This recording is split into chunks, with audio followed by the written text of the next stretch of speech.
여유로운 노후, 구독자 여러분, 안녕하세요. 인생의 희로애락을 겪다 보면 생로병사라는 자연의 섭리를 피할 수 없다는 것을 깨닫게 됩니다.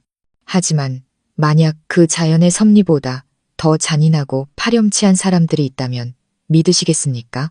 자신의 욕심을 채우기 위해 가장 가까운 사람의 죽음을 재촉하고 심지어 그 죽음을 조작하는 사람들 말입니다. 믿기 힘드시겠지만 바로 제 이야기입니다. 저는 박서연, 한때는 모든 것을 가졌다고 믿었던 여자입니다. 제가 목숨처럼 사랑했던 남편, 그리고 친어머니처럼 따랐던 시어머니, 그 두 사람에게 제 모든 것을 빼앗기고 죽음의 문턱까지 내몰렸습니다. 그들은 완벽한 사랑과 헌신이라는 가면을 쓰고 제 등 뒤에서 제가 눈 감을 날만을 차갑게 기다리고 있었습니다. 하지만 그들은 몰랐습니다. 제가 그렇게 무의미하게 죽어줄 여자가 아니라는 것을. 저는 그들보다 더 완벽한 연극을 제 손으로 직접 준비했습니다. 바로 제 자신의 장례식을 무대로 죽음의 문턱에서 돌아온 제가 주연을 맡은 복수극을 말입니다. 애절한 곡소리가 장례식장을 가득 메우고 조문객들의 흐느낌이 여기저기서 터져나왔습니다. 한때 웃음소리가 가득했던 저의 넓은 저택은 이제는 흰 국화와 비통한 공기로 뒤덮여 있었습니다. 재작년 파리 여행에서 찍었던 제 사진이 영정사진이 되어 자욱한 향, 연기 속에 놓여 있었습니다. 사진 속에 저는 성공한 여성이자 행복한 아내로서 만족스러운 미소를 짓고 있었죠. 불과 몇 달 뒤 그 미소가 35의 나이에 영원히 사라질 것이라고 누가 상상이나 했을까요? 영정사진 아래에는 제 남편 최민준이 고개를 숙인 채 조문객들에게 답례하고 있었습니다. 퀭한 눈, 핏발선 충혈된 두 눈, 초췌한 얼굴. 그는 누가 봐도 깊은 슬픔에 빠진 모습이었습니다. 이따금씩 터져나오는 눈물을 급히 닦아내는 그의 모습은 보는 이의 마음을 아프게 했습니다. 그의 곁에는 시어머니인 오 여사가 있었습니다. 그녀의 모습은 아들보다 더 비참해 보였습니다. 몇 번이나 혼절하며 주변 사람들의 부축을 받아야 했죠. 그녀는 계속해서 제 이름을 부르짖으며 제가 얼마나 효심 깊은 며느리였고 얼마나 멋진 아내였는지를 목 놓아 이야기했습니다. 서연아, 아이고, 내 며느리, 어쩌자고 이 어미와 내 신랑을 두고 먼저 간단 말이냐. 네가 가면 우리 민준이는 어떻게 살라고. 그 모습을 보는 사람들은 모두 마음 아파하며 혀를 찼습니다. 젊은 나이에 재능 있는 아내를 잃은 남편을, 효심 깊은 며느리를 잃은 늙은 시어머니를 동정했습니다. 심지어 제가 죽은 후에도 변치 않는 남편과 시어머니의 깊은 사랑에 감탄하며 칭찬을 아끼지 않았습니다. 하지만 그들은 몰랐습니다. 이 모든 것이 역겹도록 추악한 거짓 연극이라는 것을. 그리고 비싼 향나무관 속에 조용히 누워있는 저. 박서연이야말로 그 연극의 진실을 아는 유일한 관객이었습니다. 그렇습니다. 저는 죽지 않았습니다. 저는 여전히 숨을 쉬고 있었고 비밀리에 설치된 초소형 카메라를 통해 모든 것을 보고 듣고 있었습니다. 그들의 거짓된 통곡 소리, 악어의 눈물 한 방울까지도 똑똑히 보고 들을 수 있었죠. 그리고 저는 불과 몇 분 전 조문객이 뜸해지자 비극의 주인공을 연기하던 그 두 사람이 어떤 대화를 나누었는지도 똑똑히 들었습니다. 어머니, 이제 그만 좀 우세요. 사람들이 의심하겠어요. 민준의 목소리에는 더 이상 슬픔이 아닌 짜증 섞인 조바심이 묻어났습니다. 알았다.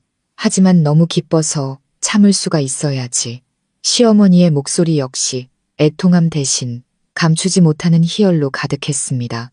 드디어 그 지긋지긋한 년이 죽었어. 그 년이 죽었으니 이제 그 거대한 IT 기업도, 이 저택도, 강남에 있는 그 비싼 땅들도 전부 우리 모자 차지가 되는 거야. 아들아, 우리 이제 인생 폈다. 쉿, 어머니, 목소리 좀 낮추세요. 민준이 주의를 주었습니다. 이 장례식만 끝나면 돼요. 서류는 이미 다 준비해 놨으니 변호사에게 넘기기만 하면 모든 게 우리 겁니다. 아, 그리고 그년이 데려온 딸년도. 골치 아파지기 전에 빨리 처리할 방법을 찾아야죠. 그 말을 듣는 순간 제 몸에 피가 차갑게 굳는 것 같았습니다. 그들은 제 재산을 빼앗는 것을 넘어 제 어린 딸까지 해치려 하고 있었습니다. 전 남편과의 사이에서 낳은 제 목숨 같은 딸을 말입니다. 증오가 머리끝까지 치밀어 올랐습니다. 그들의 잔인함과 탐욕은 제 상상을 초월했습니다. 저는 그들에게 기회를 주었습니다. 혹시나 한 조각의 인간성이라도 남아있지 않을까 싶어 이 덫을 놓았던 겁니다. 하지만 아니었습니다. 그들은 사람의 탈을 쓴 악마였고 악마에게 자비란 있을 수 없습니다. 저는 깊게 숨을 들이마셨습니다. 이제 때가 됐습니다. 이 지긋지긋한 비극을 끝내고 새로운 연극의 막을 올릴 시간, 바로 처절한 복수극의 막을 올릴 시간입니다. 저는 온 힘을 다해 관 안쪽에 미리 설치해둔 비밀 장치를 밀었습니다. 주! 요란한 소리와 함께 무거운 관 뚜껑이 활짝 열렸습니다. 장례식장의 정적 속 불경 소리와 향 연기 사이로 제가 천천히 상체를 일으켰습니다. 하얀 실크 원피스에 길게 늘어뜨린 검은 머리, 창백하다 못해 섬뜩할 정도로 하얗게 화장한 얼굴. 저는 아무 말도 하지 않았습니다. 그저 제 관 속에 앉아 차갑고 서늘한 미소를 지을 뿐이었습니다.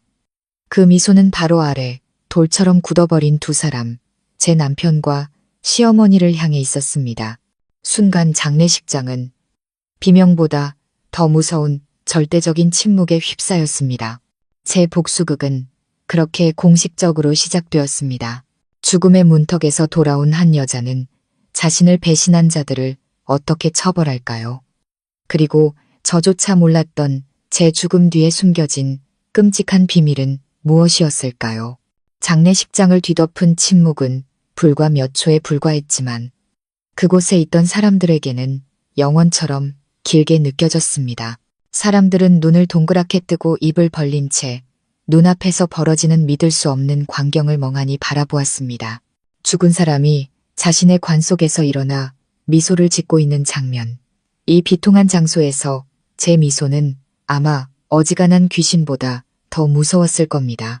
그리고 그 침묵은 목소리가 아닌 날카로운 비명소리에 의해 깨졌습니다. 제가 그토록 존경했던 시어머니, 오 여사의 입에서 터져나온 찢어지는 비명이었습니다. 사람 살려, 귀신이다. 오 여사는 저를 향해 손가락질하며 눈을 뒤집어 까더니 그대로 바닥에 쓰러져 기절하고 말았습니다. 극심한 충격과 공포가 그 교활한 여자를 단번에 무너뜨린 것입니다. 오 여사의 기절은 혼돈의 시작을 알리는 신호탄이었습니다. 충격에서 벗어난 조문객들은 비명을 지르며 서로를 밀치고 밖으로 뛰쳐나가기 시작했습니다. 마치 진짜 악마에게서 도망치듯 말입니다. 의자가 넘어지는 소리, 사람들의 비명, 아이들의 울음소리가 뒤섞여 엄숙했던 장례식장은 순식간에 아수라장으로 변했습니다. 몇 분 만에 텅 비어버린 넓은 거실에는 쓰러진 조화와 찢어진 현수막만이 나뒹굴고 있었습니다. 그나마 담이 큰 몇몇 친척만이 벽에 붙어 서서 벌벌 떨며 저를 바라볼 뿐이었습니다. 그 아수라장 속에서도 단 한 사람, 제 남편 최민준만은 그 자리에 미동도 없이 서 있었습니다. 그는 기절하지도 소리 지르지도 않았습니다. 그저 그 자리에 못 박힌 듯 서서 새하얗게 질린 얼굴로 저를 뚫어져라 쳐다볼 뿐이었습니다. 그의 눈에는 말로 표현할 수 없는 극도의 공포가 담겨 있었습니다. 그는 덜덜 떨며 위아래 턱을 부딪혔습니다. 아마 그의 머릿속은 왜 살아있는 거지? 이게 무슨 일이야? 꿈인가? 현실인가? 하는 수만 가지 질문으로 가득 차 있었을 겁니다. 저는 그에게 생각할 시간을 주지 않았습니다. 천천히 그리고 우아하게 관 밖으로 발을 내디뎠습니다. 몇 시간 동안 누워있어 다리가 조금 저렸지만 차가운 대리석 바닥을 딛는 제 발걸음은 조금의 흔들림도 없었습니다. 그들이 제게 입힌 하얀 실크 원피스는 제 걸음마다 나부끼며 저를 더욱 비현실적인 존재처럼 보이게 만들었습니다. 저는 그를 향해 똑바로 걸어갔습니다. 5년 동안 제 곁에서 잠들었던 남자, 바로 조금 전까지 제 재산을 차지하고 제 딸을 해칠 계획을 세우던 그 남자에게로 제가 한 걸음 다가갈 때마다 그는 겁에 질린 눈으로 한 걸음 물러섰습니다. 서연 씨, 사람이야, 귀신이야? 그는 떨리는 목소리로 겨우 물었습니다. 저는 그의 바로 앞에서 팔 하나 뻗으면 닿을 거리에서 멈춰 섰습니다. 그리고 그의 질문에 대답하는 대신 그의 눈을 똑바로 쳐다보며 미소를 지었습니다. 여전히 그 싸늘한 미소를. 왜요, 여보, 내가 돌아와서 기쁘지 않아요? 아니면 당신과 어머니의 계획이 실현되기도 전에 내가 돌아와서 실망했나? 제 목소리는 깃털처럼 가벼웠지만 그의 혼란스러운 정신을 강타하는 망치 같았습니다. 그는 모든 것을 깨달았습니다. 제가 귀신이 아니라는 것, 제가 살아있으며 모든 사실을 알고 있다는 것을. 그 사실은 귀신을 보는 것보다 더 끔찍했습니다. 그의 연극이 막을 내렸고 그의 음모가 폭로되었으며 이제 처벌만이 그를 기다리고 있다는 의미였으니까요. 무슨 소리야? 난 당신이 무슨 말을 하는지 모르겠어. 그는 여전히 부인하려 애썼지만 힘없는 목소리와 흔들리는 눈빛이 모든 것을 말해주고 있었습니다. 모르겠다고요? 저는 비웃었습니다. 그럼 내가 기억나게 해줄게요. 어머니, 이제 그만 좀 우세요. 사람들이 의심하겠어요. 이 장례식만 끝나면 돼요. 서류는 이미 다 준비해놨으니. 그리고 그년이 데려온 딸년도 골치 아파지기 전에 빨리 처리할 방법을 찾아야죠. 어때요? 한 번 죽었다 살아나니 기억력이 훨씬 좋아진 것 같지 않아요? 제가 읊는 한마디 한마디는 그와 시어머니가 재관 옆에서 속삭였던 말 그대로였습니다. 제가 한마디를 내뱉을 때마다 민준의 얼굴은 더욱 창백해졌습니다. 그는 뒷걸음질 치다 의자에 걸려 바닥에 주저앉고 말았습니다. 그는 완전히 무너졌습니다. 공포 때문이 아니라 적나라하게 벗겨진 진실 앞에서 말입니다. 그때 주변 사람들의 응급처치로 오 여사가 정신을 차렸습니다. 그녀는 비틀거리며 일어나 앉았고 아직 정신이 멍한 듯 보였습니다. 하지만 멀쩡히 살아서 서 있는 저와 제 발치에 넉나간 표정으로 주저앉아 있는 아들을 본 순간 그녀 역시 모든 것을 깨달았습니다. 그녀는 더 이상 비명을 지르지 않았습니다. 그저 믿을 수 없다는 눈으로 저를 쳐다볼 뿐이었습니다. 그 눈에는 공포와 함께 극심한 증오가 서려 있었습니다. 네가 우릴 속였어. 그녀가 이를 갈며 말했습니다. 저는 어깨를 으쓱했습니다. 속였다고요? 그 말은 어머님과 당신 아들에게 더 어울리는 말 같은데요. 두 분 정말 완벽한 연극을 보여주셨어요.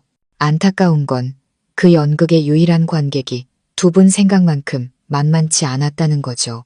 그들의 위선적인 연극은 끝났습니다. 이제 이 무대는 온전히 제 차지가 될 시간이었습니다. 충격적인 부활극 이후 저의 저택은 더 이상 비통한 장례식장이 아니었습니다. 진실과 거짓이 정면으로 충돌하는 혼돈의 현장이 되었죠. 저는 그 모자에게 더는 한마디도 하지 않았습니다. 차갑게 몸을 돌려 2층 제 침실로 올라갔습니다. 바로 어제까지만 해도 향연기가 자욱했던 그 방으로 말입니다. 마음을 진정시키고 저를 이런 끔찍한 연극을 꾸미게 만든 모든 일들을 되짚어볼 시간이 필요했습니다. 모든 것은 6개월 전으로 거슬러 올라갑니다. 당시 저는 35살의 여성 사업가 박서연, 그야말로 성공의 정점에 서 있었습니다. 첫 남편과 사별한 후 맨주먹으로 시작해 국내 최고의 IT 기업을 일군 창업자이자 CEO였죠. 남들이 부러워하는 막대한 재산과 사회적 지위, 그리고 무엇보다 행복하다고 믿었던 가정이 있었습니다. 사별한 남편과의 사랑의 결실인 어린 딸, 그리고 두 번째 남편인 최민준이 있었죠.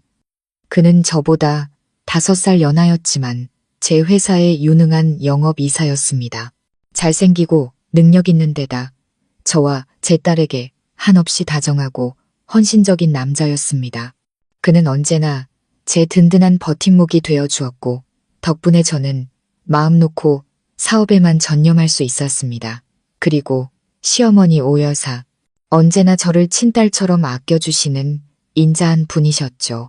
저는 과거의 아픔을 딛고 드디어 신이 제게 미소를 보내주었다고 생각했습니다. 하지만 어느 날 저의 하늘이 무너져 내렸습니다. 언제부턴가 극심한 두통에 시달리기 시작했습니다. 처음에는 과로 때문이라고 생각했지만 통증의 빈도는 잦아졌고 어지럼증과 구토, 심지어 일시적으로 시력을 잃는 끔찍한 증상까지 나타났습니다. 불안한 마음에 몰래 병원을 찾았고 그날 저는 늙은 의사에게서 사형 선고를 받았습니다. MRI 결과를 확인한 의사는 제게 청천벽력 같은 소식을 전했습니다. 제 뇌에 악성 종양, 가장 위험하고 공격적인 뇌종양 중 하나인 교모세포종이 있다는 것이었습니다. 종양은 수술이 불가능한 위치에 있었고 예상 생존 기간은 길어야 6개월이었습니다. 그 말을 듣는 순간 저는 세상이 멈추는 것 같았습니다. 발밑이 꺼지는 기분이었죠. 저는 아직 너무 젊었습니다. 사랑하는 딸이 있었고 아직 이루지 못한 꿈과 계획이 너무나도 많았습니다. 왜 하필 저일까요? 저는 정처 없이 거리를 헤맸습니다. 어디로 가는지도 모른 채 더 이상 나올 눈물이 없을 때까지 울었습니다. 하지만 주저앉을 수만은 없었습니다. 남은 시간만이라도 강해져야 했습니다. 모든 것을 정리하고 제 딸의 미래를 준비해야 했습니다. 그래서 제가 가장 먼저 한 일은 가족에게 사실을 알리는 것이었습니다. 어느 날 저녁, 저는 민준과 시어머니를 불러 모았습니다. 그리고 최대한 침착하게 제 병에 대해 이야기했습니다. 그들의 반응은 저를 깊이 감동시켰습니다. 민준은 제 말을 듣자마자 그대로 굳어버렸습니다. 그러고는 제게 달려와 저를 끌어안고 아이처럼 통곡했습니다. 아니야, 그럴 리 없어. 의사가 오진한 게 틀림없어. 미국이든 영국이든 세계 최고의 병원으로 가자. 내가 모든 걸 팔아서라도 당신을 살릴 거야. 난 당신 없이는 살 수 없어, 서연아. 그는 고통스럽게 부르짖었습니다. 시어머니는 그 자리에서 기절하셨고 깨어난 후에는 저를 붙잡고 눈물을 쏟으셨습니다. 아가, 내 팔자가 왜 이리 기구하단 말이냐. 걱정하지 마라. 나와 민준이가 항상 내 곁에 있을게. 단 하나의 희망이라도 있다면 절대 포기하지 않을 거다. 랩. 그 후 그들의 사랑과 헌신은 제게 큰 위안이 되었습니다. 민주는 회사의 거의 모든 일을 뒤로하고 제 곁을 지켰습니다. 직접 영양가 높은 음식을 만들어주고 매일 오후 함께 산책을 했으며 두통이 찾아올 때마다 밤을 새워 제 머리를 마사지해 주었습니다. 시어머니도 마찬가지였습니다. 매일같이 귀한 한약을 정성껏 다려주셨습니다. 제 건강을 회복시키고 생명을 연장시켜 줄 거라면서요. 그들은 친정 식구보다 더 저를 아껴주었습니다. 그들의 조건 없는 사랑과 계산 없는 희생에 저는 깊이 감동했습니다. 제 인생의 가장 어두운 시기에 그들이 곁에 있다는 사실이 얼마나 다행이었는지 모릅니다. 저는 그들을 완전히 믿었고 회사 경영부터 딸의 양육까지 모든 것을 맡겼습니다. 이제 편안히 눈을 감을 수 있겠다고 생각했습니다. 하지만 저는 틀렸습니다. 그 완벽한 사랑이라는 가면 뒤에는 세상에서 가장 잔인하고 끔찍한 음모가 숨겨져 있었습니다. 제 인생의 마지막이라고 믿었던 그 시간 동안 저는 정말 여왕처럼 살았습니다. 민준과 시어머니는 저를 숨막힐 정도로 완벽한 사랑과 보살핌으로 감쌌습니다. 민준은 정말로 모든 일을 제쳐두고 제 곁에만 머물렀습니다. 정말 중요한 회의가 있을 때만 회사에 나갔고 남은 시간은 전부 저와 함께 보냈습니다. 제게 책을 읽어주고 웃긴 이야기를 해주었으며 제가 아직 이루지 못한 계획들에 대해 이야기할 때면 몇 시간이고 묵묵히 들어주었습니다. 그리고 저 대신 그 모든 것을 이루어주겠다고 약속했습니다.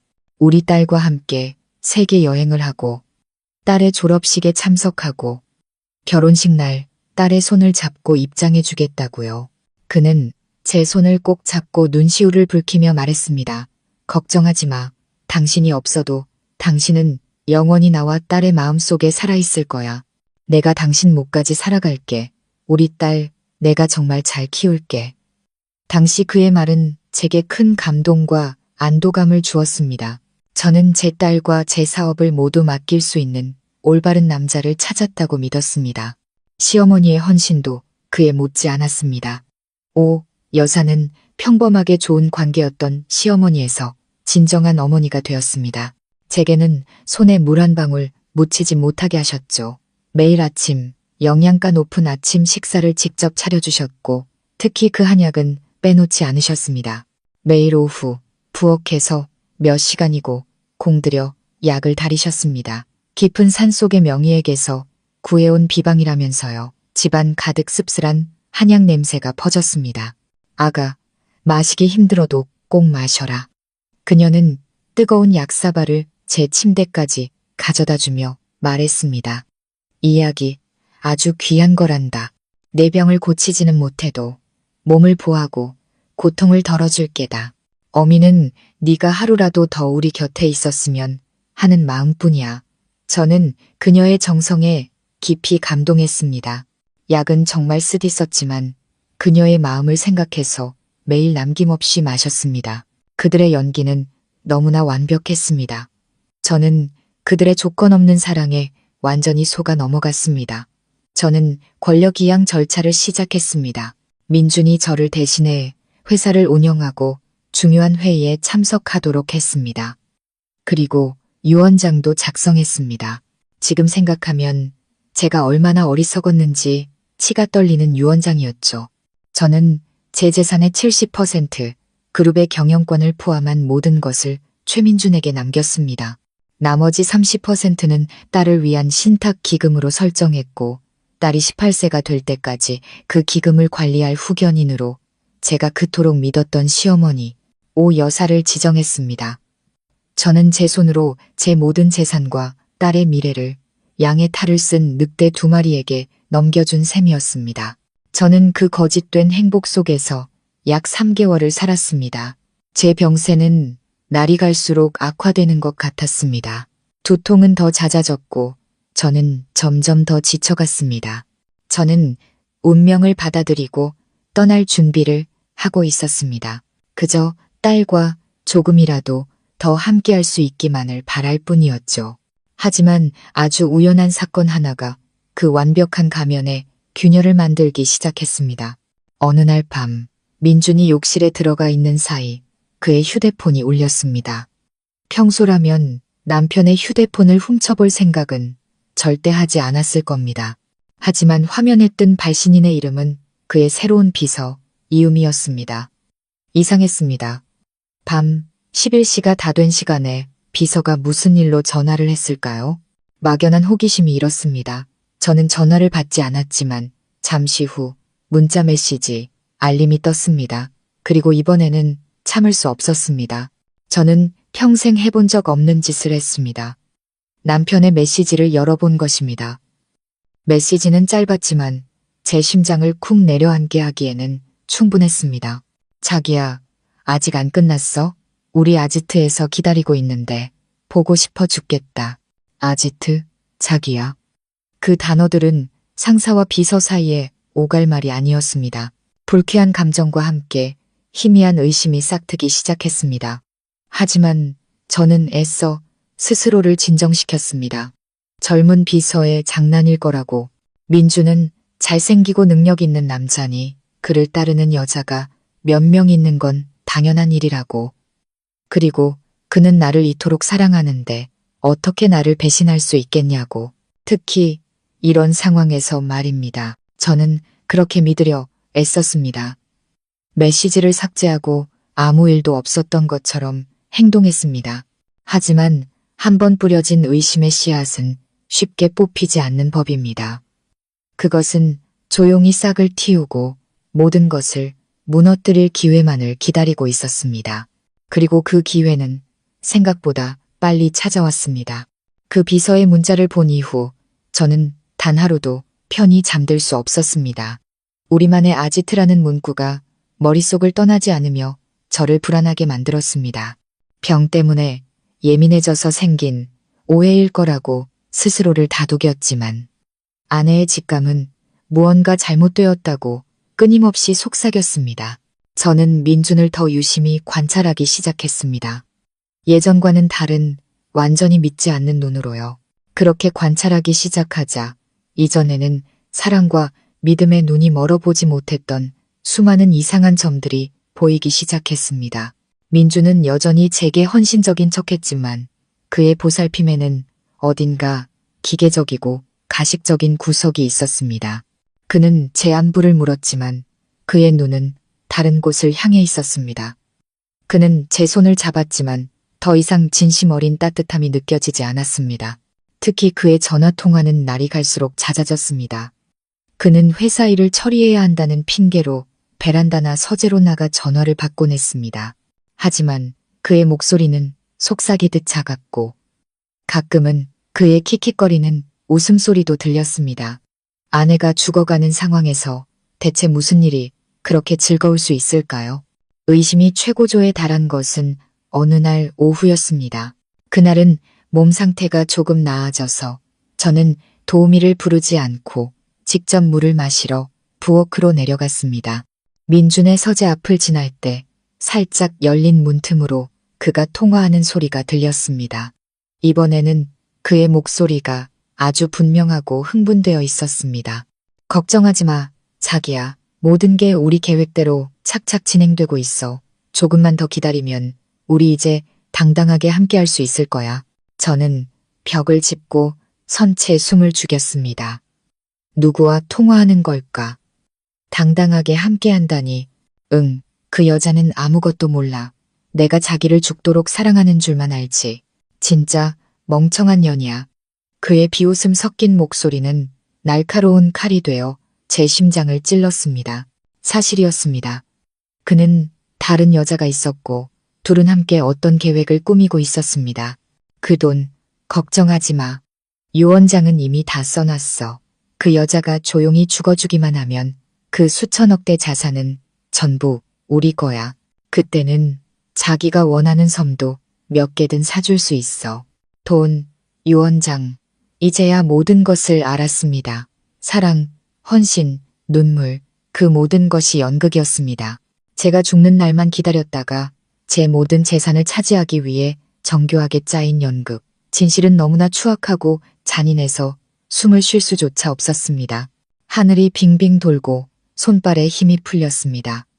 저는 그에게 들키기 전에 서둘러 방으로 돌아왔습니다. 침대에 쓰러져 눈물을 쏟았습니다. 하지만 이번 눈물은 감동의 눈물이 아니었습니다. 배신감에 대한 처절한 분노와 고통의 눈물이었습니다. 저는 제가 가장 사랑했던 남편에게 철저히 속았습니다. 그는 바람을 피운 것뿐만 아니라 제가 죽기만을 매일같이 바라고 있었습니다. 그의 사랑도 그의 고통도 모든 것이 거짓이었습니다. 그렇다면 시어머니는, 그 인자했던 오 여사는, 매일 제게 약을 다려주던 그녀는 이 사실을 알고 있었을까요? 아니면 그녀 역시 이 계획의 일부였을까요? 그녀의 헌신 역시 연기였을까요? 등골이 오싹해졌습니다. 저는 더 이상 이 집에 누구도 믿을 수 없었습니다. 저는 마치 늑대 무리 속에 갇힌 어린 양 같았습니다. 그리고 그 늑대들은 제가 약해지기만을 기다렸다가 저를 갈기갈기 찢어놓을 셈이었습니다. 하지만 저는 무너질 수 없었습니다. 고통은 저를 죽이지 못했고 오히려 저를 깨어나게 했습니다. 이렇게 무의미하게 죽을 수는 없습니다. 그 악랄한 자들이 목적을 이루게 둘 수는 없습니다. 제 딸이 그런 잔인한 새아버지와 가식적인 할머니의 손에 넘어가는 것을 두고 볼 수는 없습니다. 저는 살아야 했습니다. 그리고 그들의 진짜 얼굴을 세상에 알려야 했습니다. 하지만 어떻게? 저는 시한부 인생입니다. 시간은 얼마 남지 않았고 제 손에는 아무런 증거도 없습니다. 엿들은 대화, 몇 마디로는 아무것도 할 수 없습니다. 제게는 계획이 필요했습니다.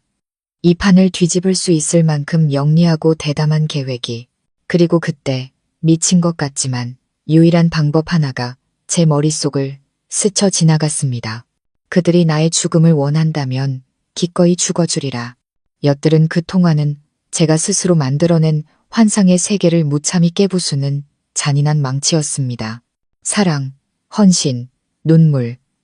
이 모든 것이 제가 그토록 믿고 사랑했던 남편과 시어머니가 만든 역겨운 연극이었습니다.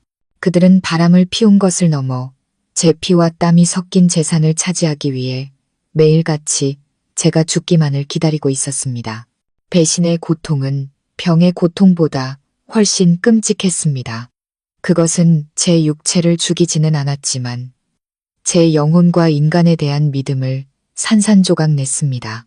저는 침대에 쓰러져 눈물이 마를 때까지 울었습니다.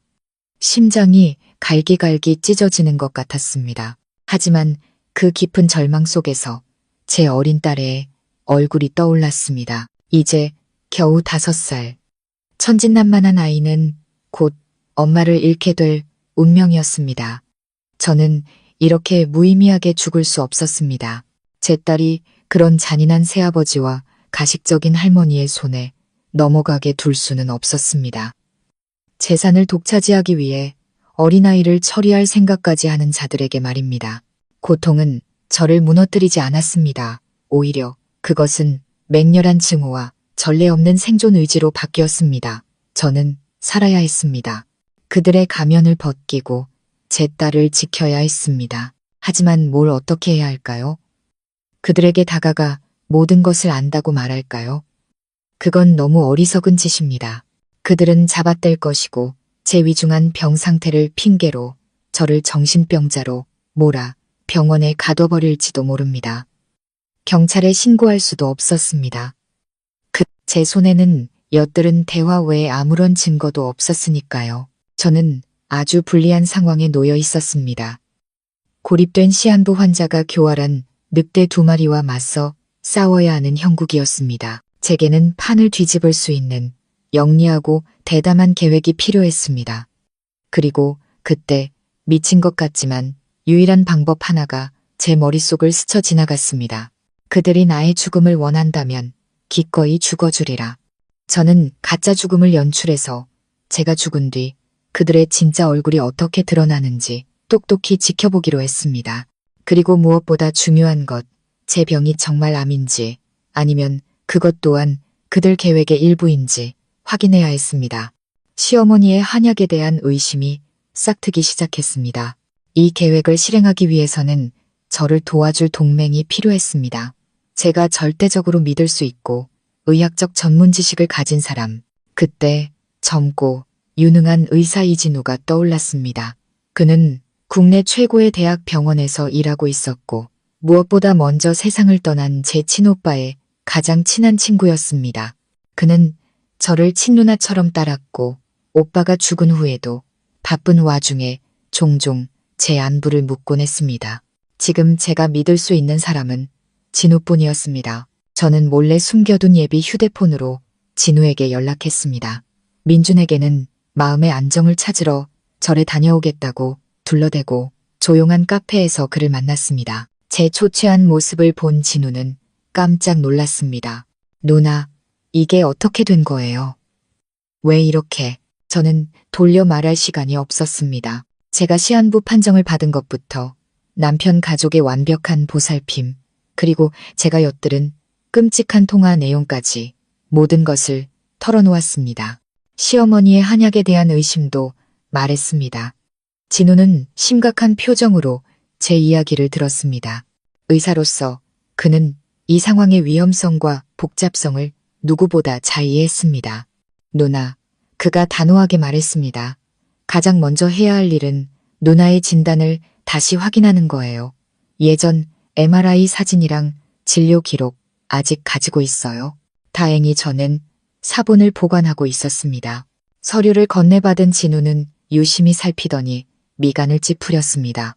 종양이 있는 건 맞아요. 하지만 뭔가 이상해요. 전형적인 교모세포종의 영상과는 조금 달라요. 그리고 뭐? 제가 초조하게 물었습니다. 그리고 누나가 매일 마셨다는 그 한약, 만약 정체불명의 약재가 들어있다면 비슷한 신경학적 증상을 유발할 수 있어요. 누나, 제가 다시 정밀 검사를 해야겠어요. 진우의 말은 제 의심에 확신을 더해주었습니다. 그럼 내 계획은? 누나의 계획은 아주 대담해요. 진우가 말을 잘랐습니다. 하지만 그들을 완벽하게 무너뜨릴 유일한 방법이기도 하죠. 제가 도울게요. 진우의 눈빛은 결의에 차 있었습니다. 우리 함께 연극을 하는 거예요. 그들보다 훨씬 더 완벽한 연극을. 그렇게 우리의 가짜 죽음 프로젝트가 시작되었습니다. 진우는 비밀리에 저를 위한 종합검진을 준비했습니다. 가짜 이름으로요. 그리고 제가 몰래 가져온 한약 샘플도 성분 분석을 의뢰했습니다. 결과가 나오는 동안 우리는 연극을 시작하기로 했습니다. 진우는 제게 특별한 약을 주었습니다. 해외에서 들여온 강력한 진정제였습니다. 복용하면 일시적으로 깊은 혼수 상태에 빠지고 맥박과 심박수가 극도로 낮아져 일반적인 방법으로는 거의 감지할 수 없게 만드는 약이었습니다. 누가 봐도 죽은 사람처럼 보이게 하는 거죠. 때가 됐다고 생각하면 이 약을 드세요. 진우가 당부했습니다. 15분 정도 지나면 혼수 상태에 빠질 거예요. 상태는 12시간 정도 지속될 거고요. 그 시간이면 충분해요. 걱정 마세요. 응급팀도 전부 우리 사람으로 준비해놨어요. 가족들한테 연락이 오면 우리가 출동해서 제가 직접 누나의 사망을 확인할 겁니다. 그 후에 누나의 시신은 병원 영안실로 옮겨지겠지만 사실은 우리가 모든 걸 준비해둔 비밀 병실로 가게 될 거예요. 그는 제게 초소형 장비 몇 개를 건넸습니다. 카메라랑 녹음기예요. 집안 곳곳에 몰래 설치해두세요. 누나가 죽은 뒤에 일어나는 모든 일을 기록해야 해요. 저는 떨리는 손으로 그것들을 받았습니다. 계획은 너무나 치밀하고 대담해서 저 자신조차 두려웠습니다. 저는 곧 제 손으로 죽음을 경험해야 했습니다. 하지만 제게는 물러설 곳이 없었습니다. 제 딸을 위해, 진실을 위해 저는 해야만 했습니다. 시나리오와 소품을 손에 넣은 저는 집으로 돌아와 연기를 시작했습니다. 저는 날이 갈수록 쇠약해지는 척했고 두통은 더욱 격렬해지는 것처럼 보였습니다. 일부러 민준과 오 여사에게 제가 무너져가는 모습을 보여주며 제 끝이 머지않았음을 믿게 만들었습니다. 제 병세가 악화될수록 그들의 사랑은 절정에 달했습니다. 그들은 거의 제 곁을 떠나지 않으며 달콤한 말과 다정한 행동으로 저를 보살폈습니다. 하지만 저는 더 이상 감동을 느끼지 않았습니다. 역겨울 뿐이었죠. 그들의 모든 말과 행동이 거짓이라는 것을 알고 있었으니까요. 그들은 환자를 돌보는 것이 아니라 곧 자기들 차지가 될 재산을 지키고 있는 것이었습니다. 그 와중에도 저는 비밀리에 제 역할을 수행했습니다. 그들이 한눈 파는 틈을 타 진우가 준 초소형 카메라와 녹음기를 집안의 전략적인 위치에 설치했습니다. 하나는 거실의 화려한 샹들리에에, 다른 하나는 민준의 서재 책상 위 연필꽂이에 펜으로 위장해서, 그리고 마지막 하나는 제 침실벽에 걸린 그림 뒤에 숨겼습니다. 저는 단 하나의 디테일도 놓치고 싶지 않았습니다. 그리고 운명의 날이 왔습니다. 그날 저녁 저는 오 여사가 건넨 한약을 마신 뒤 극심한 두통을 호소하며 발작을 일으키는 연기를 시작했습니다. 침대 위에서 머리를 감싸쥐고 비명을 지르며 경련을 일으켰죠. 제 연기는 민준과 오 여사를 당황하게 만들었지만 그들의 눈 깊은 곳에서 스쳐 지나가는 기쁨의 빛을 저는 놓치지 않았습니다. 그들은 허둥지둥 구급차를 불렀습니다. 기다리는 동안 저는 몰래 진우가 준 약을 삼켰습니다. 제 경련은 서서히 잦아들었고 의식은 점점 어둠 속으로 가라앉았습니다. 완전히 의식을 잃기 전 마지막으로 느낀 것은 제 얼굴에 닿는 민준의 차가운 손길이었습니다. 그것은 위로의 손길이 아니라 제가 정말 숨을 거두었는지 확인하는 차가운 손길이었습니다. 그 후의 연극은 진우가 계획한 대로 완벽하게 진행되었습니다. 그의 신복들로만 구성된 구급팀이 신속하게 도착했습니다. 그들은 전문적으로 응급처치를 하는 척했지만 당연히 결과는 없었습니다. 잠시 후 팀장을 연기하던 진우는 고개를 저으며 민준과 오 여사에게 비통한 목소리로 말했습니다. 유감입니다. 종양이 너무 빨리 퍼져서 손을 쓸 수가 없었습니다. 삼가 고인의 명복을 빕니다. 최종 선고를 들은 오 여사는 완벽한 연기를 펼쳤습니다. 그녀는 절규하며 아들의 품에 쓰러져 기절했습니다. 민준 역시 제 침대 옆에 무릎을 꿇고 쓰러져 제 싸늘한 몸을 붙잡고 통곡했습니다. 서연아, 나 혼자 두고 가지 마. 나 떠나지 않겠다고 약속했잖아. 그가 내뱉는 심파극 같은 대사는 진실을 모른다면 동정심을 자아낼 정도였습니다. 제 시신은 구급차에 실렸습니다. 민주는 마지막 순간까지 아내 곁에 있고 싶다며 따라 나서려 했지만 진우가 능숙하게 그를 막았습니다. 선생님, 심정은 이해하지만 지금은 집에 남아서 사모님을 돌보시고 장례 준비를 하셔야 합니다. 병원 절차는 저희에게 맡겨주십시오. 합리적인 말에 민주는 결국 남기로 했습니다. 구급차는 사이렌을 울리며 밤의 어둠 속으로 사라졌습니다. 제 시신을 싣고서 하지만 구급차는 병원 영안실이 아닌 비밀 통로를 통해 진우가 모든 것을 준비해둔 특별 구역으로 향했습니다. 저는 약 12시간의 혼수 상태 끝에 모든 것이 갖춰진 격리된 병실에서 깨어났습니다.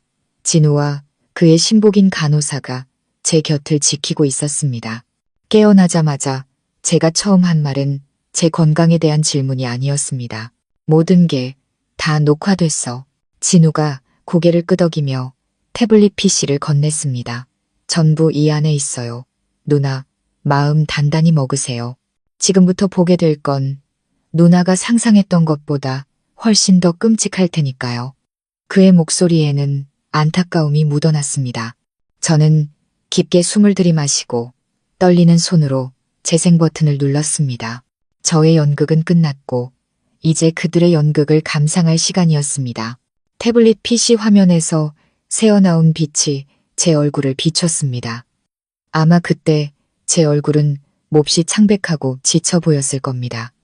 저는 깊고 긴 잠에서 막 깨어난 참이었습니다. 꿈도 없는 잠이었지만 마치 거대한 바위가 가슴을 짓누르는 듯 무거운 잠이었습니다. 혼수 상태에서 깨어나는 느낌은 기묘했습니다. 깊은 호수 바닥에서 솟아오르는 것처럼 귀는 먹먹하고 주위는 흐릿했습니다.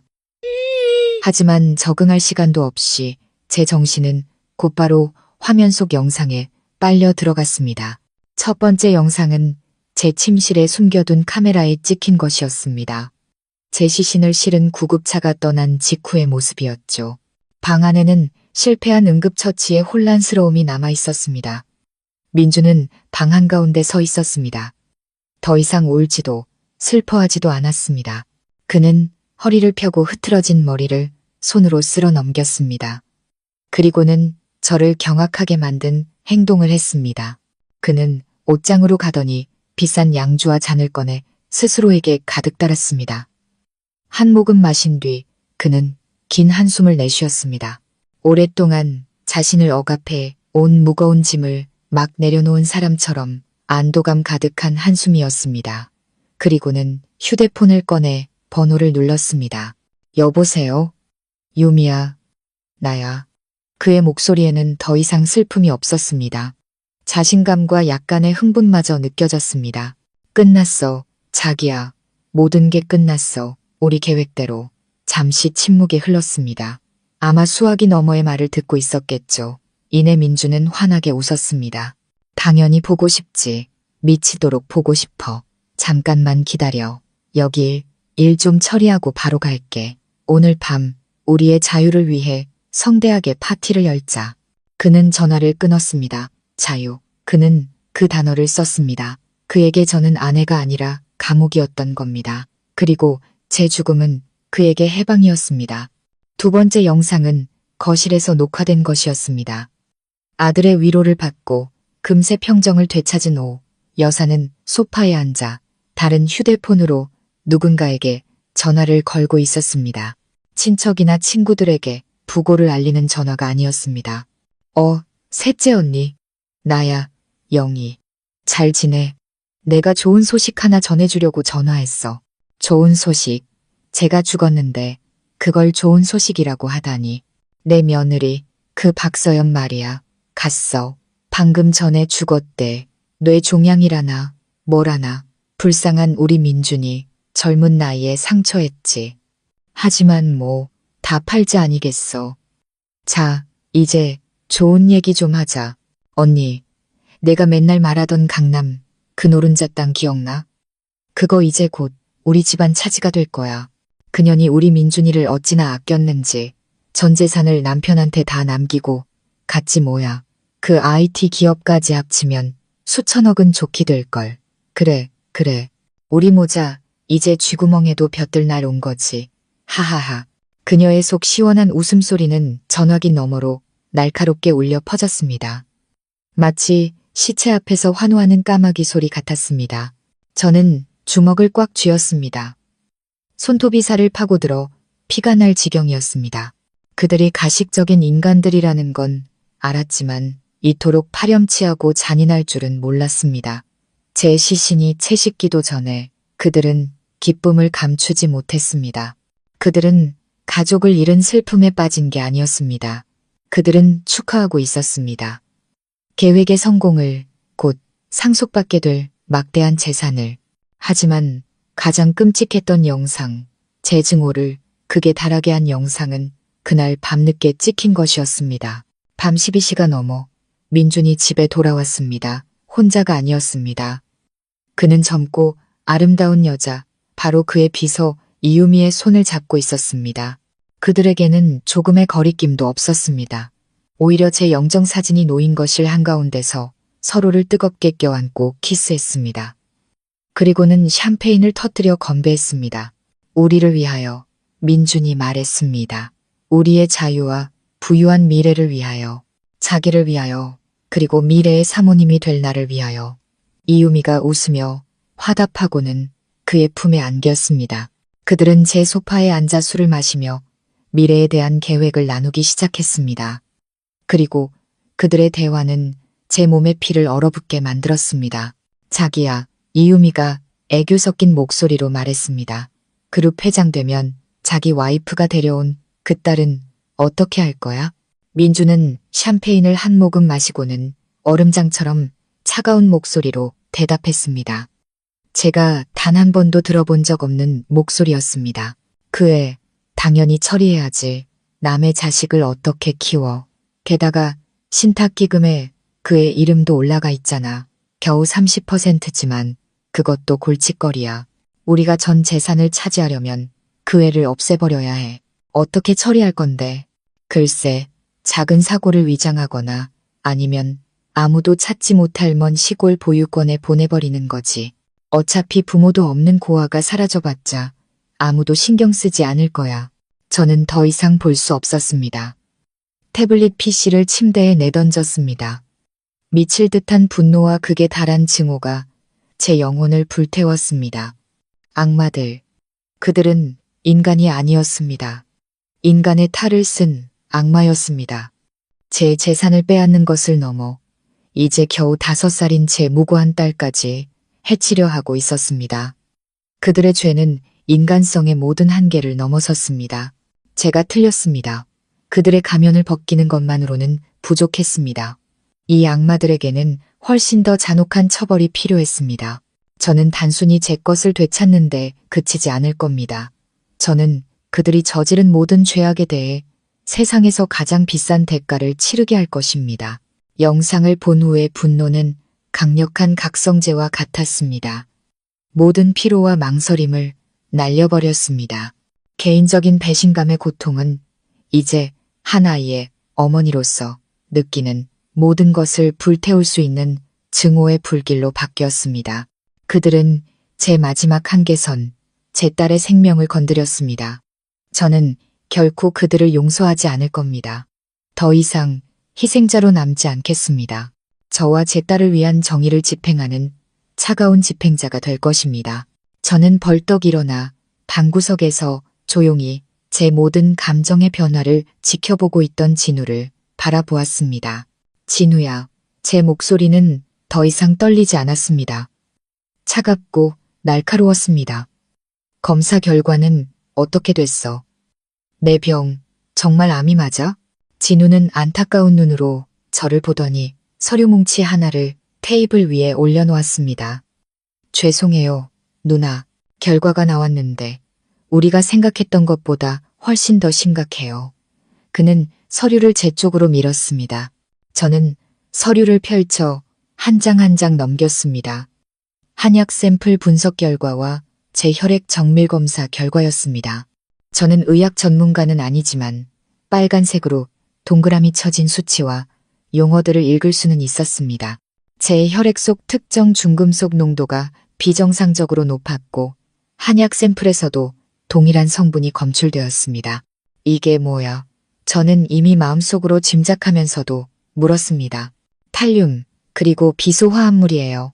흔히 말하는 비상이죠. 진우가 분노에 찬 목소리로 설명했습니다. 둘 다 색도, 냄새도, 맛도 없는 맹독성 물질이에요. 소량씩 장기간 몸에 투여하면 즉사하지 않아요. 대신 서서히 신경계를 파괴해서 뇌종양과 똑같은 증상을 일으키죠. 두통, 어지럼증, 구토, 탈모. 그리고 결국에는 내부 장기를 망가뜨려서 쇠약사하게 만들어요. 마치 자연스럽게 병사한 것처럼 보이게 하는 거죠. No. 배신감을 느꼈을 때보다 더 끔찍한 한기가 등골을 타고 흘렀습니다. 제 병은 운명이 아니었습니다. 그것은 살인 음모였습니다. 너무나도 정교하고 잔인하게 계획된 살인. 시어머니가 매일같이 정성껏 다려주던 보약은 보약이 아니라 독약이었습니다. 그녀는 매일 제 손으로 저를 조금씩 고통스럽게 죽이고 있었던 겁니다. 그렇다면 민주는, 제 남편은 이 사실을 알고 있었을까요? 아니면 그 역시 아내가 정말 아프다고 믿었던 어리석은 공범이었을까요? 어느 쪽이든 그들의 죄는 명백했습니다. 그들은 제 죽음을 기다린 것이 아니라 제 죽음을 직접 만들어낸 자들이었습니다. 이제 아시겠죠? 누나, 진우가 말했습니다. 누나의 뇌종양 진단 기록도 분명 그들이 조작한 걸 거예요. 예전 병원의 의사 누군가를 매수했겠죠. 병을 만들고 진단하고 간호하는 것까지 모든 게 완벽하게 짜인 연극이었어요. 정말 잔인한 사람들이에요. 저는 서류를 덮었습니다. 손발이 얼음장처럼 차가워졌습니다. 제 증오는 극에 달했습니다. 저는 그들의 악랄함을 너무 얕봤습니다. 그들은 탐욕스러운 늑대가 아니라 한 조각의 인간성도 없는 진짜 악마였습니다. 진우야, 마지막으로 하나만 더 도와줄 수 있겠니? 저는 결연한 눈빛으로 그를 바라보았습니다. 이 연극 당장 끝내고 싶어. 하지만 여기서가 아니라 바로 내 장례식장에서. 진우는 제 요구에 조금 놀란 듯 했지만 이내 고개를 끄덕였습니다. 알겠어요. 그들에게 평생 잊지 못할 충격을 주고 싶으신 거군요. 좋아요. 제가 모든 걸 준비할게요. 하지만 그 후에는요? 어떻게 하실 생각이세요? 그 후엔 제 입가에 차가운 미소가 번졌습니다. 나의 연극이 시작될 거야. 그들이 주연을 맡고 그 배역의 대가로 남은 인생 전부를 치르게 될 연극이, 저의 귀환을 위한 계획은 신속하게 세워졌습니다. 진우는 장례업계에 있는 믿을 만한 지인들에게 연락해 모든 것을 비밀리에 준비했습니다. 관은 안에서 열 수 있는 특수 장치를 설치했고 죽은 사람처럼 보일 의상과 화장도 완벽하게 준비되었습니다. 모든 것이 마지막 연극을 위해 준비되었습니다. 저는 더 이상 두렵지 않았습니다. 오히려 기묘한 기대감과 흥분이 느껴졌습니다. 저는 곧 저를 해친 자들과 마주하게 될 것입니다. 죽었다고 믿었던 사냥감이 살아 돌아와 빚을 갚으러 왔을 때 그들의 얼굴이 어떻게 변할지 똑똑히 보게 될 것입니다. 제 장례식은 끝이 아니라 시작이 될 것입니다. 무자비한 복수의 시작. 제 장례식이 열리는 날, 저의 연극이 공식적으로 막을 올렸습니다. 차갑고 어두운 관 속에 누워 있었지만 저는 전혀 두렵지 않았습니다. 오히려 이상할 정도로 평온했습니다. 모든 감각이 최고조로 예민해졌습니다. 시어머니의 애절한 통곡 소리, 남편의 흐느낌, 스님들의 연불 소리까지 똑똑히 들렸습니다. 자욱한 향 냄새, 하얀 국화꽃 냄새, 그리고 이 모든 것을 뒤덮은 역겨운 가식의 냄새까지 맡을 수 있었습니다. 초소형 카메라를 통해 저는 모든 것을 보고 있었습니다. 조문을 온 사업 파트너, 오랜 친구들, 모두들 재능 있는 여성 사업가의 요절을 안타까워하는 슬픈 표정이었습니다. 그들이 이 거대한 연극의 엑스트라에 불과하다는 사실을 꿈에도 모른 채 말입니다. 그리고 저는 그 모자의 죄악이 담긴 대화를 들었습니다. 제 결정이 완전히 옳았음을 확인시켜주는 대화였습니다. 증오는 제게 무한한 힘을 주었습니다. 저는 더 이상 쉽게 속아 넘어가는 약한 박서연이 아니었습니다. 저는 죽음에서 살아 돌아온 자, 정의를 되찾기 위해 지옥에서 돌아온 자였습니다.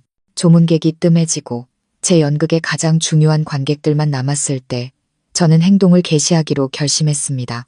깊게 숨을 들이마시고 온 힘을 다해 비밀 장치를 밀었습니다. 즈우, 관 뚜껑이 열리고 저는 모두의 섬뜩한 침묵 속에서 천천히 몸을 일으켰습니다. 제 연극은 상상 이상의 충격으로 시작되었습니다. 그 후의 혼란, 비명, 기절, 모든 것이 제 예상대로였습니다. 저는 그들이 이 믿을 수 없는 현실을 소화할 충분한 시간을 주었습니다. 그리고 모든 것이 잠시 진정되었을 때 죄인들만이 남겨진 그곳에서 저는 그들과 마주하기 위해 걸어나갔습니다. 제 말 한마디 한마디는 강철 같은 증거가 되어 그들의 위선을 벗겨내는 날카로운 칼날이 되었습니다. 저는 그들에게 부인할 기회도 도망칠 길도 주지 않았습니다. 저는 그들의 무너짐을, 잔혹한 음모의 처참한 실패를 똑똑히 보았습니다. 그 대면 이후 저는 그 집에 단 1초도 더 머물지 않았습니다. 그곳은 더 이상 제 집이 아니었습니다. 더러운 무대이자 미수에 그친 살인사건의 현장이었을 뿐입니다. 저는 진우에게 전화했고 그와 그의 팀이 즉시 도착했습니다. 의사가 아닌 보호자이자 증인의 자격으로 그들은 민준 모자의 경악과 증오 그리고 남은 친척들의 어안이 벙벙한 시선을 뒤로하고 저를 저택 밖으로 호위했습니다. 저는 집으로 돌아가지 않았습니다. 진우가 미리 준비해둔 24시간 보안이 유지되는 특별 병실로 직행했습니다. 이곳은 앞으로 시작될 전쟁에서 저의 기지가 될 곳이었습니다. 저와 제 딸의 절대적인 안전을 확보해야 했습니다. 그날 밤 저는 2가지 중요한 일을 처리했습니다. 첫째는 딸을 제 곁으로 데려오는 것이었습니다. 어릴 때부터 딸을 돌봐준 제가 믿는 가사도우미에게 연락해 비밀리에 아이를 병원으로 데려와 달라고 부탁했습니다. 무사한 딸아이의 모습을 보고 품에 안는 순간 저는 비로소 제가 다시 살아났음을 실감했습니다. 저는 다시는 누구도 제 딸을 해치지 못하게 하리라 굳게 다짐했습니다. 둘째는 저의 개인 변호사, 국내 최고의 로펌 에이스에게 연락한 것이었습니다.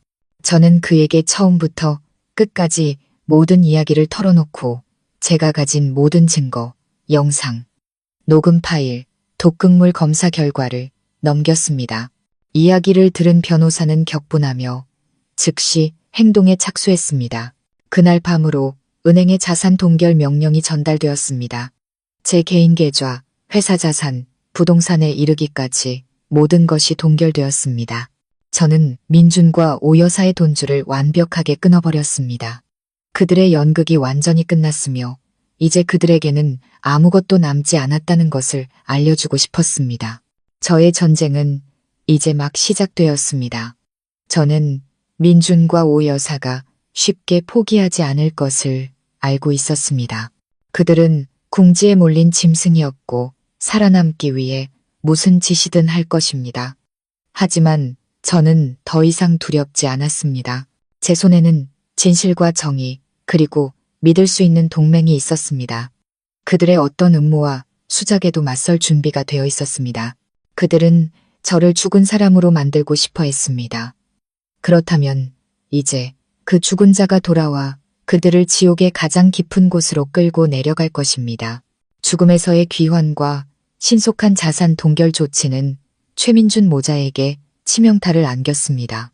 수천억 원의 상속을 눈앞에 뒀던 그들은 하루아침에 무일푼 신세가 되었습니다. 모든 신용카드가 정지되고 모든 계좌가 막혔습니다.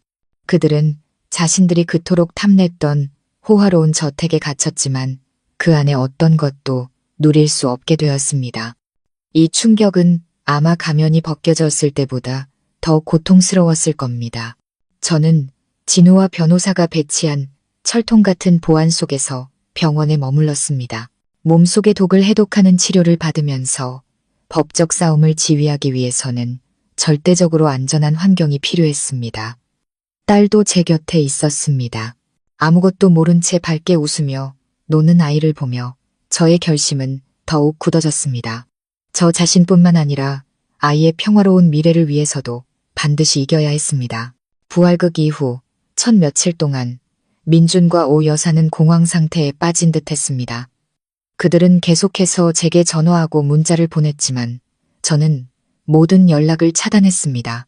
병원으로 쳐들어와 난동을 부리려 했지만 보안 요원들에게 가로막혀 문턱도 넘지 못했습니다.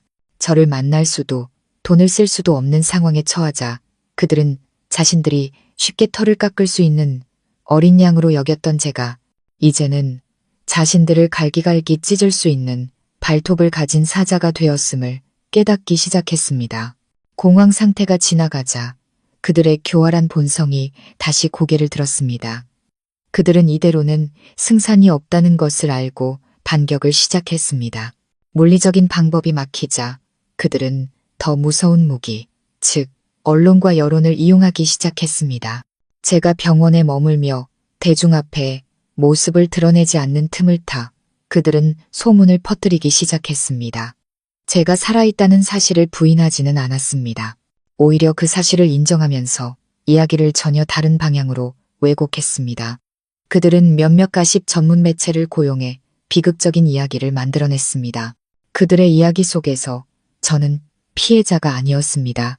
불쌍한 환자이면서 동시에 독선적이고 망상에 빠진 여자였습니다. 그들은 뇌종양이 제 정신에 심각한 영향을 미쳐 남편과 시어머니가 자신을 해치려 한다는 피해망상에 사로잡히게 만들었다고 주장했습니다. 장례식장에서 벌인 가짜 죽음 소동은 제 정신이 온전치 않다는 가장 확실한 증거라고 말했죠. 그들은 너무나 고통스럽지만 저를 너무나 사랑하기에 그 미친 행동마저 용서하기로 했다고 했습니다. 그리고 제가 자산을 동결한 것은 제정신이 아닌 환자가 자신의 재산을 관리할 능력이 없다는 것을 보여주는 행동이라고 해석했습니다. 우리는 그녀의 돈을 원하지 않습니다. 민주는 인터뷰에서 비통한 표정으로 말했습니다. 우리는 단지 그녀의 곁에서 그녀를 돌보고 싶을 뿐입니다. 하지만 그녀는 우리를 믿지 않아요. 병이 그녀를 의심하게 만드는 겁니다. 지금 저희의 가장 큰 소망은 법원이 저희에게 후견인 자격을 허락해주는 것입니다. 그녀의 재산으로 그녀를 세계 최고의 병원으로 데려가 치료받게 하고 싶습니다. 저희는 단지 그녀를 구하고 싶을 뿐입니다. 너무나 완벽한 연기, 너무나 고단수의 계략이었습니다. 그들은 저를 피해자에서 정신병 환자로 둔갑시켰습니다. 재산 탈취 음모를 지극한 사랑의 행위로 포장했습니다. 그들은 후견인이라는 법의 테두리 안에서 합법적으로 제 모든 재산을 통제하려 한 것입니다. 이 계략은 아주 위험했습니다. 제가 정말 아팠고 평범하지 않은 행동을 했다는 부인할 수 없는 사실을 교묘하게 이용했기 때문입니다. 여론은 서서히 흔들리기 시작했습니다. 몇몇 사람들은 헌신적인 남편과 불쌍한 시어머니에게 동정심을 보이기 시작했습니다. 제 정신 상태에 의문을 제기하는 목소리도 나왔습니다. 그 기사들을 읽었을 때 저는 분노하지 않았습니다. 오히려 헛웃음이 나왔습니다. 고작 가십 기사 몇 개로 흑백을 뒤바꿀 수 있다고 생각하다니 그들은 제가 누구인지 잊은 모양이었습니다. 저는 젊은 나이부터 험난한 비즈니스 세계에서 살아남은 박서연입니다. 이런 비열한 언론 플레이는 셀 수 없이 겪어봤습니다.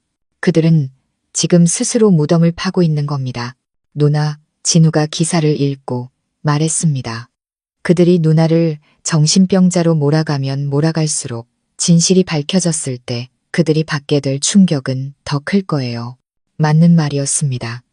저는 언론을 통해 그들과 싸우지 않을 겁니다. 그들이 계속해서 거짓말의 늪에 빠지도록 내버려 둘 겁니다. 저의 전쟁은 말장난이 아니라 부인할 수 없는 증거와 강철 같은 진실에 있었습니다. 제 변호사는 이미 법원에 정식으로 소송을 제기했고, 저는 모든 거짓을 벗겨내고 정의를 실현할 마지막 대결을 준비하고 있었습니다. 언론을 이용한 공격으로 저를 정신 이상자로 몰아간 민준과 오 여사는 거기서 멈추지 않았습니다. 그들은 법원을 설득하기 위해서는 말뿐인 주장보다 더 확실한 증거가 필요하다는 것을 알고 있었습니다. 그래서 저를 공격할 거짓 증거를 수집하기 시작했습니다. 먼저 그들은 저희 집에서 일했던 가사 도우미들에게 접근했습니다. 돈으로 매수하고 달콤한 말로 회유했으며 때로는 협박까지 하며 자신들에게 유리한 증언을 하도록 강요했습니다. 제가 평소에 비정상적인 행동을 하거나 망상에 사로잡히거나 이유 없이 짜증을 내는 것을 목격했다는 증언을 원했던 거죠. 다행히 제가 오랫동안 잘 대해주었던 대부분의 사람들은 그 제안을 거절했습니다. 하지만 돈에 눈이 멀거나 두려움에 굴복한 몇몇은 그들의 편에 섰습니다. 그들은 미리 작성된 진술서에 서명하며 저를 까다롭고 독선적이며 정신적으로 문제가 있는 주인으로 묘사했습니다. 다음으로 민주는 자신의 인맥과 병원 부원장인 삼촌의 힘을 이용해 저의 사업 파트너와 옛 친구들에게까지 접근했습니다. 그는 자신의 가정 비극과 재병에 대해 눈물로 호소하며 동정과 도움을 구했습니다. 누군가 인정에 이끌려 혹은 그의 말을 믿고 법정에서 제게 불리한 증언을 해주기를 바란 것입니다. 그는 저를 고립시키고 아무도 믿어주지 않는 외톨이로 만들려고 했습니다. 하지만 그들의 가장 악랄한 계략은 제 딸을 겨냥한 것이었습니다. 딸이 제 가장 큰 약점이라는 것을 알고 있었던 거죠. 그들은 법원의 재산 후견인 신청뿐만 아니라 양육권 소송까지 제기했습니다. 저처럼 정신적으로 불안정한 엄마는 아이를 제대로 돌볼 자격이 없다는 것이 그들의 주장이었습니다. 그들은 제게서 모든 것, 제 목숨보다 사랑하는 딸까지 빼앗으려 한 것입니다. 변호사를 통해 이 소식을 들었을 때 저는 전례 없는 분노에 휩싸였습니다. 그들은 선을 넘었습니다. 감히 내 딸을 건드렸습니다. 개자식들, 저는 소리쳤습니다. 모든 일이 시작된 이후 처음으로 이성을 잃었습니다. 절대 그렇게는 안 될 거야. 옆에 있던 진우가 저를 진정시켰습니다. 누나, 진정해요. 이게 바로 그들이 원하는 거예요. 누나를 화나게 해서 이성을 잃고 실수를 저지르게 만들려는 속셈이라고요. 이럴 때일수록 우리는 더 침착해야 해요. 진우의 말에 저는 정신을 차렸습니다.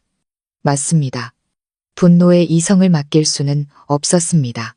그들이 비열한 수법을 쓸수록 저는 더 영리하고 당당하게 맞서 싸워야 했습니다. 저는 변호사와 함께 다음 단계를 계획했습니다. 우리는 증인을 매수할 필요가 없었습니다. 우리 손에는 부인할 수 없는 살아있는 증거들이 있었으니까요. 변호사는 민준의 내연녀 이유미에게 공식적으로 소환장을 보냈습니다. 그녀가 이미 도망친 후였지만 우리의 정보망으로 그녀를 찾는 것은 시간 문제였습니다. 그리고 진료 기록 조작에 가담한 민준의 삼촌, 병원, 부원장에게도 소환장을 보냈습니다. 법적 싸움이 조용하지만 치열하게 진행되는 동안 저는 더 이상 병원에만 숨어 있을 수 없다고 판단했습니다. 이제는 제가 직접 나서서 그들과 정면으로 맞서야 했습니다. 그리고 저는 그 시점으로 이보다 더 좋을 수 없는 때를 선택했습니다. 바로 민준이 직접 소집한 회사의 긴급 이사회였습니다. 회장인 저의 건강 상태를 보고하고 새로운 경영 방안을 제시하려는 목적이었죠. 그는 제 안방에서 저를 끌어내리려 한 것입니다. 그렇다면 기꺼이 그의 소원을 들어주기로 했습니다.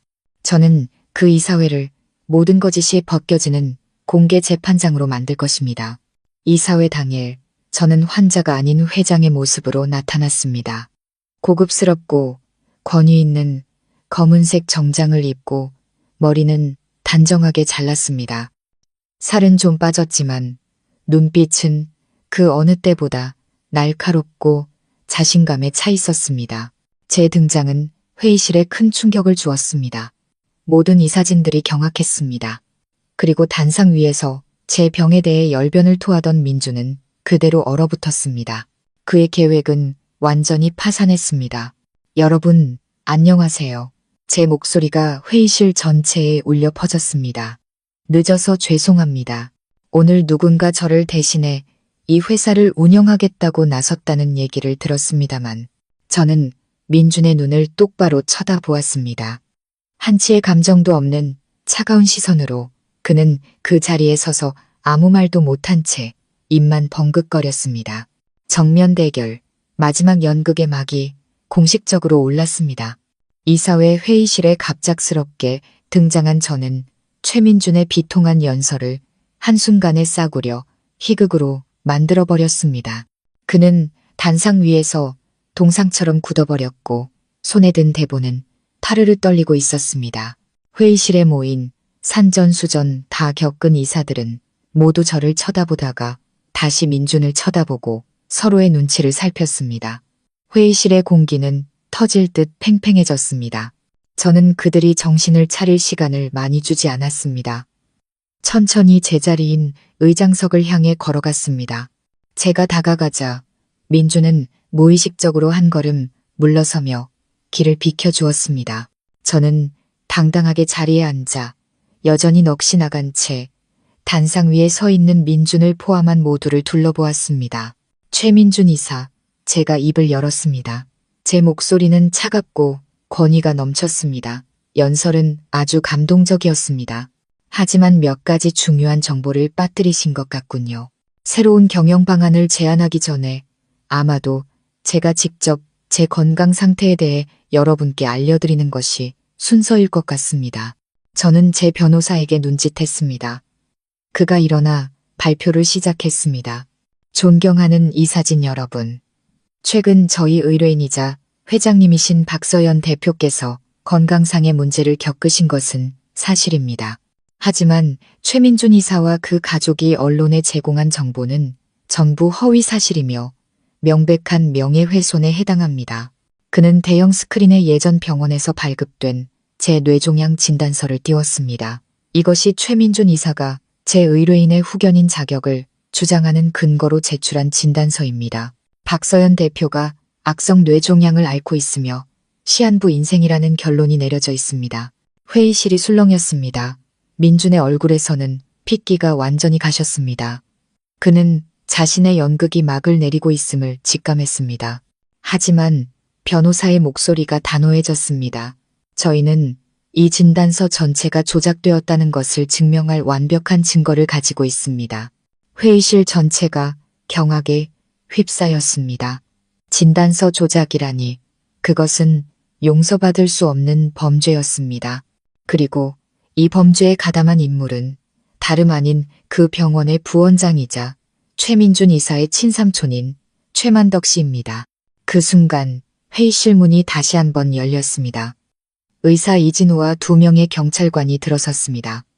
그들의 등장은 민준의 모든 변명을 끝장내는 종소리와 같았습니다. 저는 박서연 환자의 최근 주치의를 맡았던 의사 이진우입니다. 진우가 입을 열었습니다.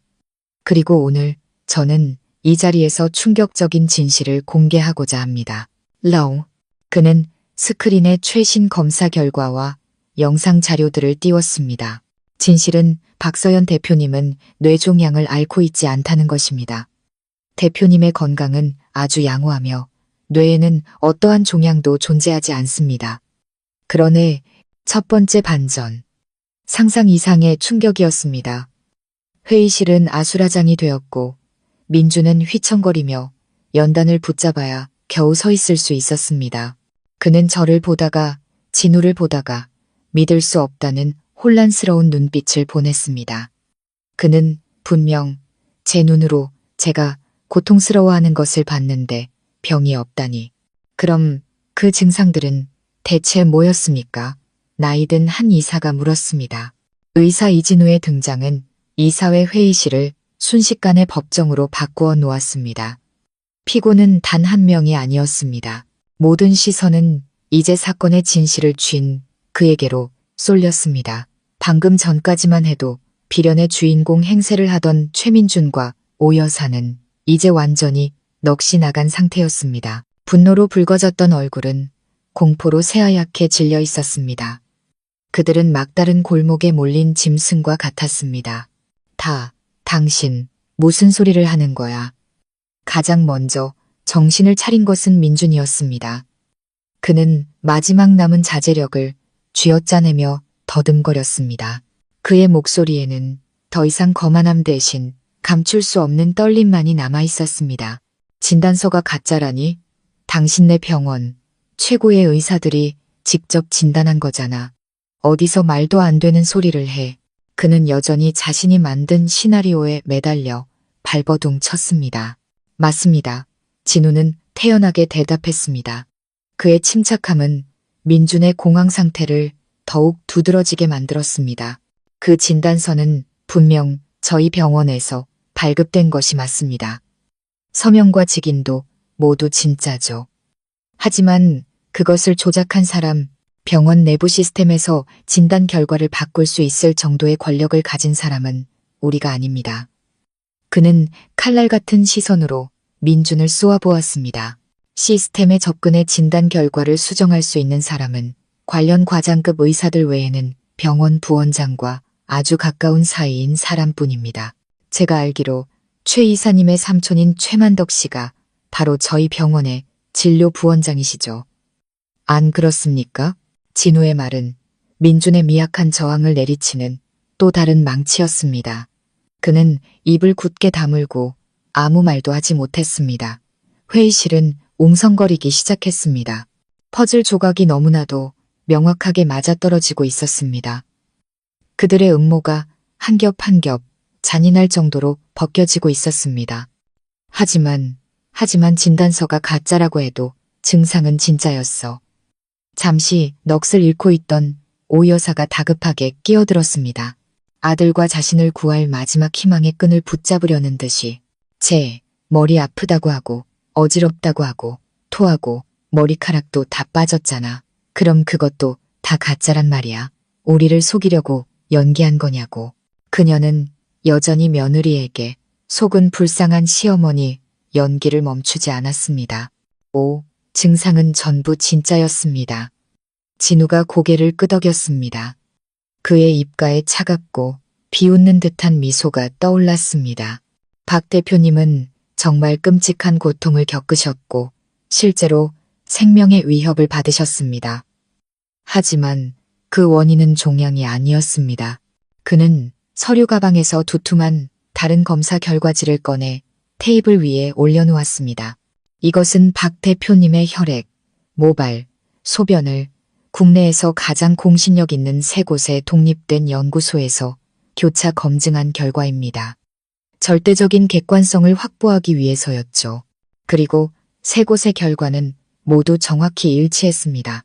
박서연 대표님의 몸에서는 어떠한 암세포도 뇌종양도 발견되지 않았습니다.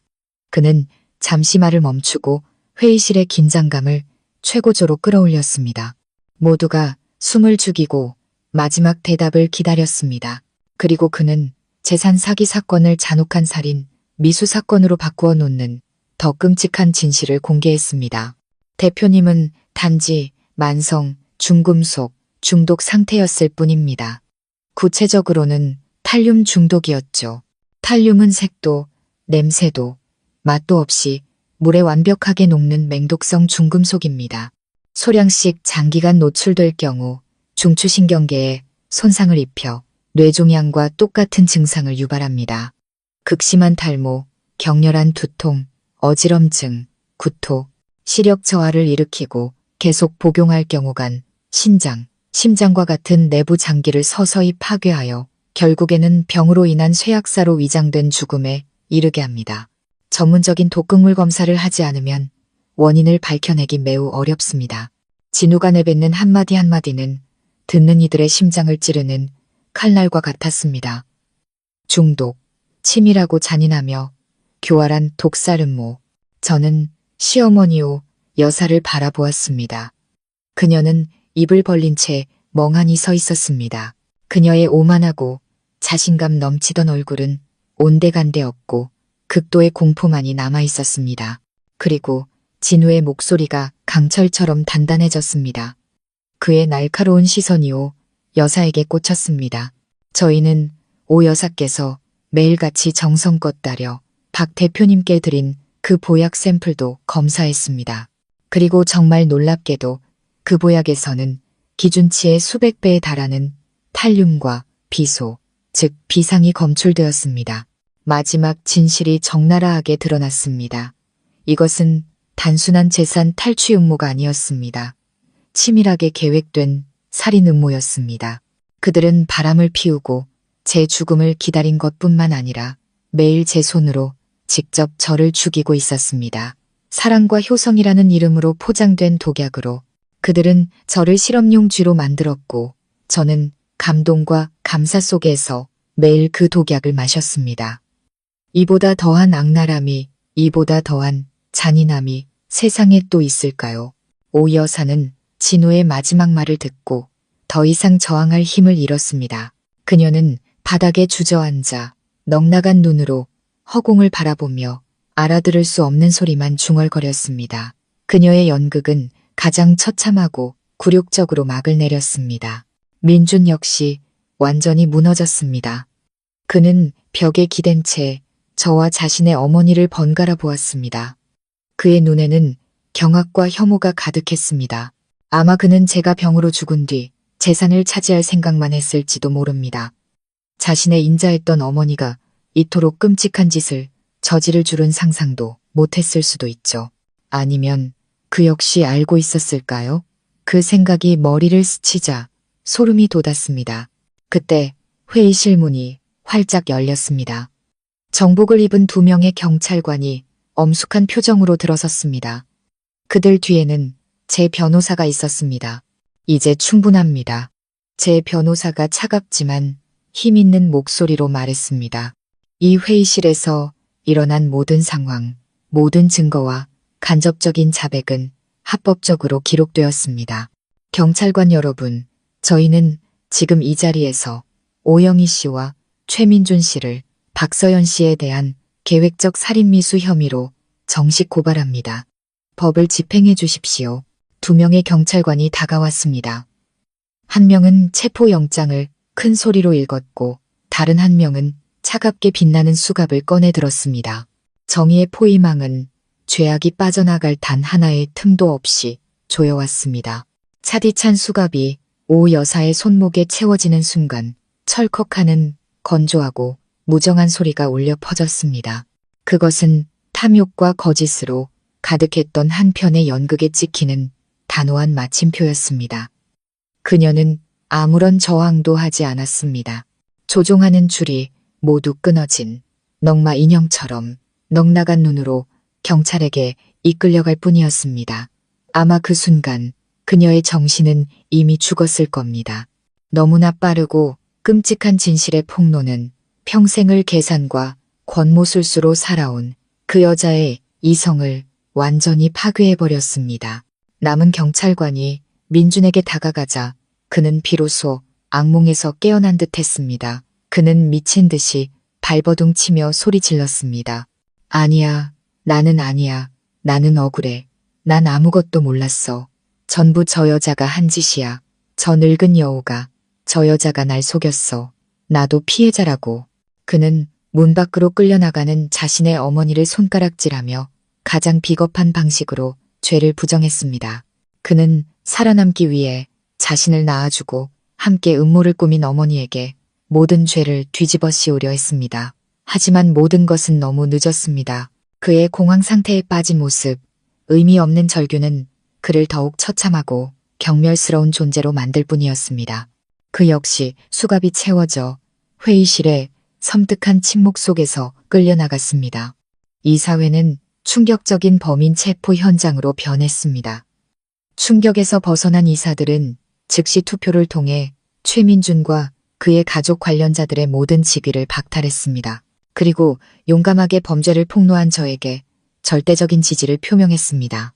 이 사건은 회사 내부뿐만 아니라 재계 전체에 큰 파장을 일으켰습니다. 국내 굴지의 IT 기업 이사가 아내를 살해하고 재산을 탈취하려 하는 음모는 순식간에 퍼져나가 씻을 수 없는 오점이자 부정한 방법으로 부를 축적하려는 모든 이들에게 값비싼 교훈이 되었습니다. 조작된 진단서, 독극물 검출 결과, 모든 것이 녹화된 영상 증거, 그리고 병원 부원장 등 관련자들의 증언까지 부인할 수 없는 증거들 앞에 오 여사와 민주는 법의 엄중한 심판을 받게 되었습니다. 주도적으로 살인을 계획하고 실행한 오 여사는 최고 형량인 무기징역을 선고받았습니다. 그녀의 탐욕과 잔인함은 남은 인생을 차가운 감옥 속에서 보내게 만들었습니다. 직접적인 가해자는 아니었지만 범죄에 동조하고 은폐하며 재산을 탈취하려 한 민준 역시 징역 20년이라는 중형을 선고받았습니다. 그들이 거짓과 범죄로 쌓아 올리려 했던 제국은 결국 산산조각이 났습니다. 그의 내연녀였던 이유미는 소식이 알려지자마자 흔적도 없이 사라졌습니다. 폭풍이 지나간 후 저는 진정한 의미에서 다시 태어났습니다. 저는 죽음의 문턱을 2번이나 넘었습니다. 한 번은 존재하지도 않는 병의 사형 선고에서, 또 한 번은 가장 사랑했던 사람들의 잔인한 독살 음모에서. 진우는 제가 정말 운이 좋았다고 말했습니다. 사건을 제때 발견한 덕분에 탈륨이 내부 장기에 회복 불가능한 손상을 입히기 전이었기 때문입니다. 그는 저를 위해 적극적인 해독 치료 계획을 세워주었습니다. 그 과정은 고통스럽고 힘들었지만 저는 강인한 생존 의지와 딸에 대한 사랑, 그리고 좋은 친구들의 도움으로 모든 것을 이겨냈습니다. 제 건강은 서서히 회복되었습니다. 두통은 사라졌고 머리카락도 다시 자라기 시작했습니다. 저는 다시 살아있음의 기쁨을 매일 아침 맑은 공기를 마시고 제 손으로 딸에게 맛있는 밥을 해주는 행복을 느낄 수 있었습니다. 저는 민준에게 정식으로 이혼 소송을 제기했습니다. 모든 것은 법원에서 신속하게 처리되었고 저는 당연히 제 모든 재산과 무엇보다 소중한 딸의 양육권을 되찾았습니다. 모든 일이 정리된 후 저는 오랫동안 꿈꿔왔던 일을 실행에 옮겼습니다. 회사 일은 잠시 접어두고 믿을 수 있는 동료들에게 경영을 맡겼습니다. 그리고 딸과 함께 긴 여행을 떠났습니다. 세계 일주 여행이었죠. 제가 온전히 곁에 있어주지 못했던 시간, 아이가 불안과 공포 속에서 보내야 했던 시간을 보상해주고 싶었습니다. 세상이 얼마나 넓고 아름다운지 보여주고 싶었습니다. 우리는 몰디브의 푸른 바다를 보고 스위스의 눈 덮인 산을 올랐으며 이집트의 신비로운 피라미드를 탐험했습니다. 그 여행은 단순한 관광이 아니라 우리 모녀의 상처를 치유하는 과정이었습니다. 저는 과거의 고통스러운 기억을 씻어냈고 다른 소중한 경험을 통해 더 넓은 세상을 보게 되었습니다. 1년 후 돌아왔을 때 저는 완전히 다른 사람이 되어 있었습니다. 더 이상 일에만 미쳐 살던 박서연도, 사랑에 눈이 멀었던 약한 여자도 아니었습니다. 저는 더 강하고 더 깊어졌으며 삶의 소중함을 그 어느 때보다 절실히 깨닫게 되었습니다. 저는 제 자신과 딸, 그리고 사회를 위해 더 많은 시간을 쓰기 시작했습니다. 제 재산의 상당 부분을 출연하여 새로운 아침이라는 이름의 자선재단을 설립했습니다. 어려운 환경에 처한 난치병 환자들과 가정폭력 피해 여성들을 돕는 재단입니다. 저는 제 이야기를 통해, 저의 재탄생을 통해 생존 의지와 용기, 그리고 인간애에 대한 메시지를 전하고 싶었습니다. 사형 선고와 가짜, 장례식으로 시작되었던 제 이야기는 마침내 재탄생과 나눔으로 끝을 맺었습니다. 저는 배신과 거짓이라는 지옥을 통과한 후에야 제 영혼 속에서 평화와 자유라는 천국을 찾았습니다. 저는 인생의 가장 큰 가치가 돈이나 지위가 아니라 건강과 진실한 사랑, 그리고 어떤 역경에도 맞서 이겨내는 용기라는 것을 깨달았습니다. 폭풍은 완전히 지나갔고 그 뒤에는 맑고 푸른 하늘, 그리고 저와 제 딸을 기다리는 찬란한 아침이 펼쳐져 있었습니다.